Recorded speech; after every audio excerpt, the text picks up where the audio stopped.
Pemprov gelar sertijab Gubernur Sulsel. Serah terima jabatan Andi Sudirman Sulaiman kepada PJ Gubernur Sulsel, Bahtiar Baharudin, berlangsung di Baruga Karaeng Patingal Loang rumah jabatan Gubernur Sulsel.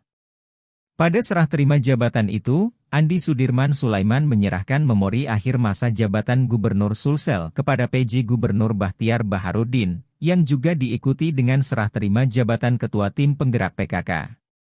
Gubernur Sulsel periode 2018 hingga 2023, Andi Sudirman Sulaiman memberikan sambutan hangat kepada PJ Gubernur Sulsel.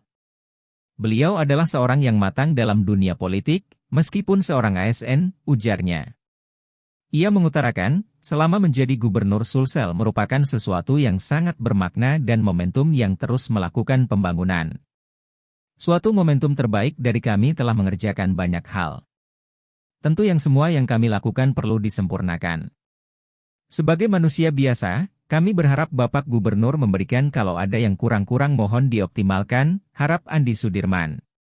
Saya selalu siap sesuai dengan arahan Mendagri untuk membantu PJ Gubernur Sulsel, tegasnya. Tak lupa, ia menyampaikan semangat untuk mengemban tugas kepada Bahtiar sebagai nahkoda Sulsel untuk beberapa waktu. Selamat bekerja, pungkasnya. Sementara PJ Gubernur Sulsel, Bahtiar Baharudin menyampaikan bahwa tantangan seorang pemimpin itu dapat dilihat ketika sedang berada pada masa sulit, pandemi dan lain hal. Ia memberikan apresiasi kepada Andi Sudirman Sulaiman. Ia juga menyampaikan salam hangat kepada jajaran Forkopimda. Saya akan mengelola pemerintahan ini sesuai dengan peraturan dan aturan yang berlaku, sebutnya.